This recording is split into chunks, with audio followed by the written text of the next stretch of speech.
Hello, welcome back to my channel. This is Dana, who is an author, speaker, survivor, and advocate. Today's topic is actually a very heartbreaking subject. This video is for educational purposes and to help build awareness about animal cruelty and narcissistic abuse.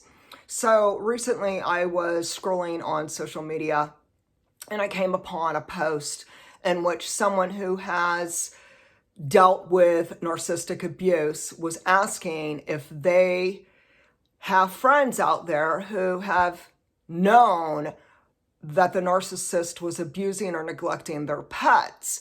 And instantly, this just made me cringe. I had all these flashbacks of my own personal experience with observing my narcissistic mother, who had a very strong history, very violent history of pet neglect and abuse. It's absolutely heartbreaking. I'll get more into that later on in the video. But right now, let's start with the definition of animal cruelty. Then let's get into some statistics.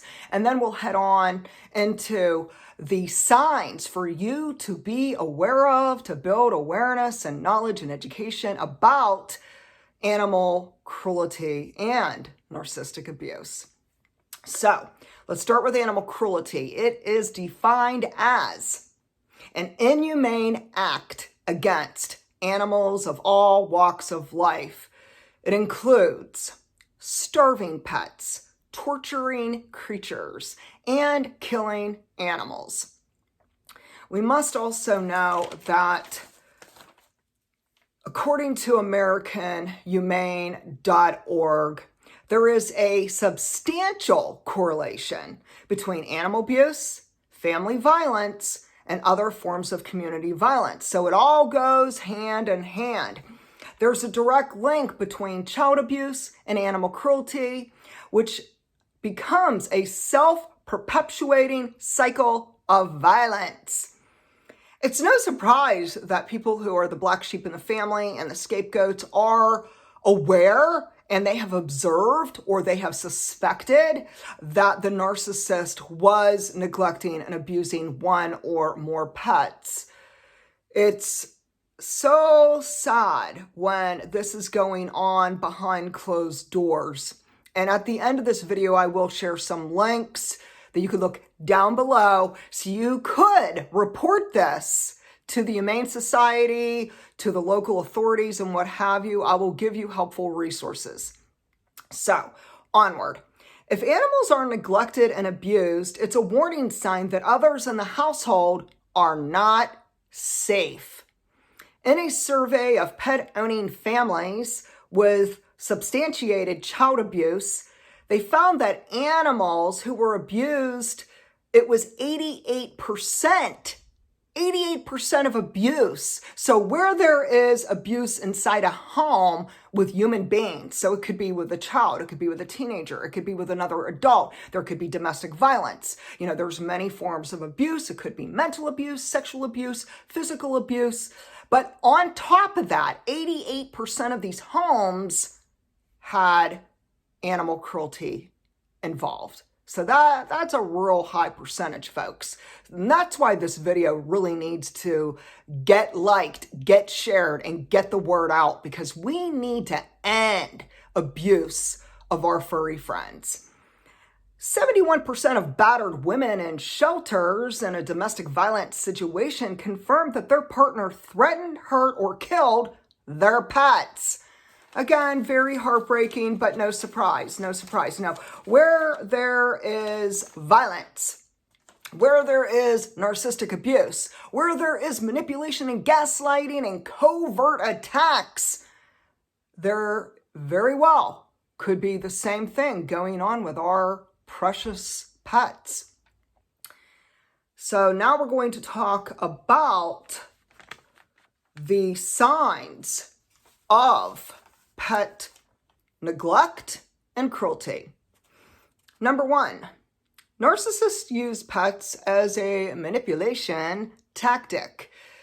So there are people who are talking about co-parenting with their ex. It could be their ex-spouse. It could be their ex-partner. But what they're sharing is that the ex-narc will actually threaten them and try to manipulate them with their pet. So perhaps the female left the home and she tried to salvage her sanity and build up her healthy boundaries. And she had to get out quick because it might have been a very domestic violent situation. And the pet remained in the home. What will happen is the violent person, the narcissist, will then hold that over the victim's head and they will threaten the pet. You know, they will use all kind of tactics to manipulate in any form or fashion and use the pet to hurt the survivor. Next is that they emotionally abuse pets. So what's happening is one sign of neglect and abuse is just the whole, the narcissist or the abuser. We must keep in mind not all abusers are narcissists. So we're going to kind of keep this wide open. Abuse is abuse, regardless if it is with a narcissist or not. Abuse will always still be abuse. It's still a crime.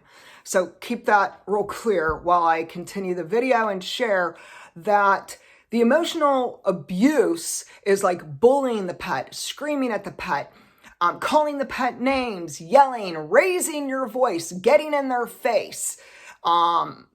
Basically, it's very much like bullying and gaslighting and baiting and provoking a human being. It happens to be a pet instead. Next is the neglect within the whole home front with animals. So there's a lot of neglect. The main thing that you could see, a big sign of pet neglect, is that the pet's basic needs are not being met.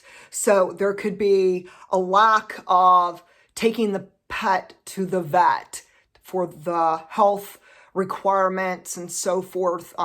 There could be a situation where the pet's sick and the owner or the abuser, whoever it may be, might just not take the pet for any form of medical care or treatment in which the pet may end up dying. The pet may not have water. The pet may not have food. The pet may not have companionship and someone playing with the pet, getting like physical activity, going outside, walking, running, playing, just the whole thing to do with basic everyday needs of an animal are being neglected. So that's a big red flag. Look out for it. Next would be that the narcissist neglects to take their pet outside. And so what happens? What happens if you keep let's just say it's a dog. So your dog's inside, you don't take your dog out to go potty. Guess what's going to happen? Well, there's going to be an accident on your carpet, good chance, or it might land on your bed or wherever, The bottom line is if you don't take your pet outside to relieve themselves, to go potty, the pet will then urinate or have a bowel movement in the home because guess what?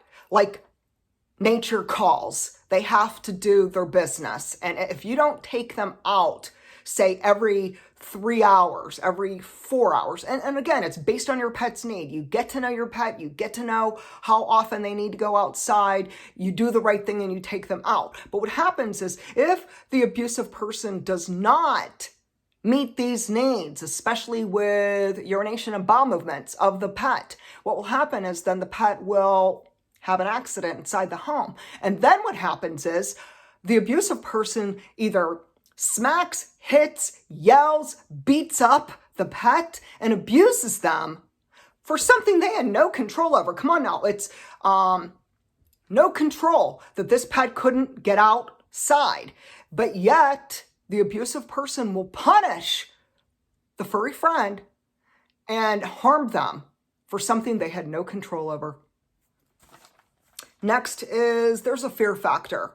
Big fear factor involved with the pets. So the pets become very fearful. They're absolutely terrified of this abusive person. So whether it is a narcissist or whether it is just a very cruel criminal person, the pet knows. One way to know If someone is a safe person, is a gentle person, is a loving person, is a trustworthy person, have your pet meet them. Oh, this works every time. Have your pet meet them. So let's give an example. Say you're single, you have a date, and this person comes to your home and your dog is growling, fierce growling, or it's your cat and they're scratching, okay, at this person. That's a sign. Your pet is alerting you and giving you some red flags that this person's not safe. And so we must understand that our pets know. They give us clear signs if someone's not safe. But what happens is there's a fear factor involved. So the pet becomes fearful of the abuser. And the narcissist is just loving and taking pleasure that they have so much power over this poor little animal. So what happens is the narcissist goes on a power trip. See, they're not only on a power trip for human beings like the scapegoat. They love also to overpower animals. And they will do this on a daily basis. They gain great pleasure. They thrive on hurting anyone and anything, including our beloved furry friends. Next, euthanasia threats. Lordy, lordy, lordy. So my mother had adopted a rescue dog, and this goes back maybe around 2015, 2016. And really cute dog. Her name was Zoe, super cute. She was maybe 3-4 years old, adorable furry friend. I loved her right off the bat. Her and I connected. Like, I am an animal lover, and like pets know. Like, I am like a magnet for like babies and pets. I love babies. I love puppies and dogs and kittens and animals and horses. I just love them. And I really believe that they know who's safe and who's not safe. So long story short, my mom's dog Zoe connected with me, loved me. I mean, my mom said out of anybody who would come visit her, Zoe loved me the best. I mean, I'm talking, she'd jump up on my lap, giving me licks, giving me love. It was a great thing.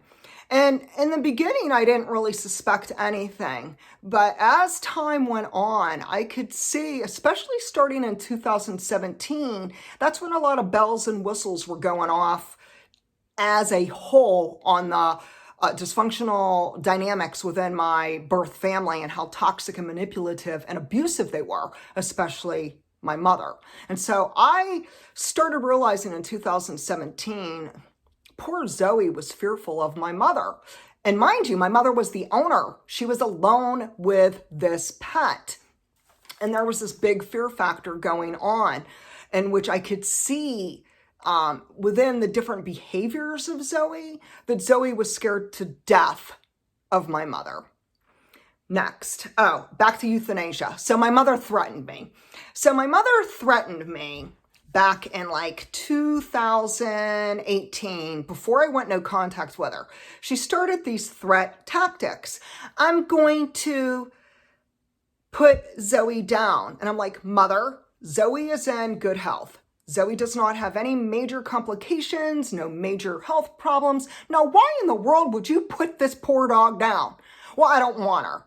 Well, let's find her a home then. So then I'm saying, come on, let's get an ad out there. Let's talk to relatives and friends and neighbors in the community. Let's find Zoe a caring home, because it's very imperative that she's in a home where she could get the best care and love. My mom said no. She said, I want her dead. I was just like, oh my gosh. No, you can't do that. So I started advocating behind the scenes for Zoe. I'll get into a few things a little bit later on in the video about exactly what I did and what happened. But we're going to move on still with the signs of pet neglect and animal cruelty. The pet shows physical signs of fearing the narcissist or whoever this abusive person may be. The animal will cower. They kind of like cringe down. They might whimper. They might cry. They might run away. They might hide. Like, they will hide. If it's a cat, cats are really great at hiding. Out of any animal, cats are really good at finding perfect hiding spots where nobody could find them. And so what will happen is whatever the pet may be, they will try to hide and get away from the abusive person because they are terrified. They're absolutely terrified. And so when we see these signs of like the pet, kind of like almost like they're laying down, kind of cowering though, where they get down on the ground and they're just kind of like getting like in a fetal position almost, it's a red flag, okay? So what happened was, and here's an example. What happened was, it might have been around 2017, 2018. I went over to visit my mother. And of course, I take Zoe out. Zoe was always my number one priority. I'm going to be honest. Because I knew that something wasn't right. I had suspicions that things were quite lethal under my mother's roof with this pet. And I really wanted to keep an eye out for Zoe. I would always arrive at my mother's home, immediately take Zoe outside. Why? Because my mother didn't. So my mother did not meet the basic needs of the pet. She didn't take the dog out as needed on a regular schedule. Therefore, Zoe would get bladder infections. Zoe would end up having different problems, constipation. One thing led to another. I mean, you cannot continue to neglect a dog and not let them relieve themselves and then expect them to be okay. So I would go over, immediately take Zoe out, try to run with her and play with her. And, just, again, she loved me. I loved her. We had a really beautiful connection. And so that's what I would do as a habit when I would go visit my mother. Then what happened was, so I bring Zoe back in. I'm like, hey, did you feed her? In all honesty, I didn't know if I could trust my mother or not. So whether she said, yes, I fed her, or maybe she even said, no, I didn't feed her. Either way, I wasn't quite sure if Zoe was really getting water and food. So I would purposely feed Zoe and give her fresh water. And no joke, my mother said, no, don't give her any more food or water. No, don't. And I said, Mother, Zoe needs fed. She needs nourished. She needs fresh water. And my mother said, no.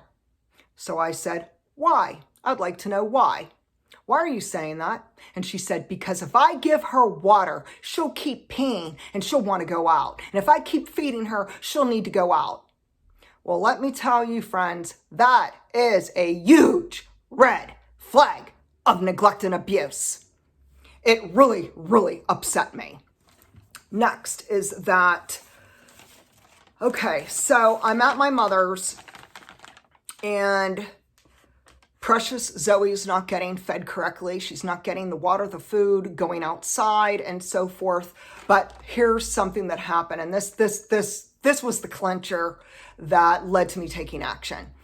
So after I come inside and the whole deal with I give Zoe fresh food and water, and of course my mother's saying no, but I'm not listening. I'm an adult. This is a pet who I love. It's not my pet, but I love this dog. And by God, I'm going to feed this dog and give this dog fresh water. And I will not stand by and observe cruelty. And what happened was, we walk over to the living room, we sit down, we start talking, and maybe we're 5-10 minutes into something of a discussion, a conversation that has nothing to do with Zoe whatsoever. Okay, but here's the point. All of a sudden, my mom reaches for her cane. Okay, so my mom, she was in her 80s. She had serious health conditions. Long story short, she reaches over to her cane, and Zoe immediately has this fear on her face, like she's scared to death. She kind of cowers and whimpers, like that. And I looked at Zoe and I looked at my mom and I looked at the cane and I'm thinking, oh my goodness, my mother obviously beats Zoe with her cane. And I never saw this until that particular moment in which all the dots were connected. I didn't need to see it with my own eyes. There were signs flying all over the place that my mom used her cane to physically abuse her dog. And I was outraged. So I'm going to stop for a moment and share what I did, and then I'll get back to more signs of pet cruelty and neglect. So what happened was I was beside myself. I could not in my own best conscience, do nothing. Do you understand that if we sit back and we don't report animal cruelty, the animal will continue to be abused? The animal could end up dying, have injuries. I mean, I don't need to tell you how serious it is when there is an animal being abused. So I reported my mother. I unapologetically contacted the authorities and I reported my mother for animal cruelty. And I have absolutely no regrets for doing so. Because at night, when I lay my head down on my bed, I could go to sleep quite well, knowing that I was looking after a precious animal and I was advocating for safety. And I was doing everything I could in my human ability to stop the cycle of abuse with animals. And so for anyone who wants to say, oh, that's rotten, no. Abusing animals is rotten, so let's get the record straight. I don't regret it for a minute. But what happened was when I contacted the authorities, they wanted to 302 my mother. Now, what that means is to involuntarily commit my mother into a psych unit. Unfortunately, my siblings were not for it. They were against it. They didn't do a whole lot of advocating as far as precious Zoe. And so, long story short, I don't think anything happened. So I did what I could humanly possibly do, but it's up to the authorities to take action. It's up to them to do what they need to do. I don't know what happened to Zoe. I don't know where she is. I don't know if she's alive or not. I have been no contact with my mother for over 1.5 years. And for anyone who already has been following me, you already know that in July 2020, my mother passed away. So I don't know what happened to Zoe. You know, I'm praying that if she's alive, she's been rehomed, she's healthy, she's getting the love and the care that she deserves. Okay, let's move on now to more signs of animal neglect and abuse. Okay, so we're going to get into direct abuse. According to the Humane Society, quote unquote, it's very upsetting to see someone beating or physically attacking an animal, but it's important to not turn away with a blind eye. It's crucial to be connecting with law enforcement to get them involved quickly. Contact your local animal control agency as soon as possible to report abuse. Then let's move on now to signs of animal abuse. We're still continuing on. Now, this is getting a lot more into the physical abuse. Here are the signs. The pet, whether it's a cat, whether it's a dog, whether it's a horse, whether it's a goat, whatever the animal may be, they have a poor body condition and noticeable trauma. They lack food and water. They lack shelter. They lack sanitation. They may have been abandoned. It might be a stray cat, a stray dog. Do yourself a favor and rescue a furry friend today. Don't shop, adopt, and save a pet. Next, the animal is tied up or they're caged. And it's not just that they're tied up in cage, but there's little room for them to stand, to walk, to move around, or to get into a comfortable position. So if you see that, report it. Next, the pet may have wounds, infections, scars, or missing body parts. Red flags, people. Next is too many animals are living in one property. So again, this could be animal hoarding. And the example again is someone has 30, 40 cats living in their home. They're not receiving the correct and appropriate care. There could be a lack of food. There could be a lack of sanitation, a lack of water, and so forth. Next would be there's overt acts of violence. So there's outright striking of an animal, throwing objects at an animal, physically abusing an animal in any form or fashion.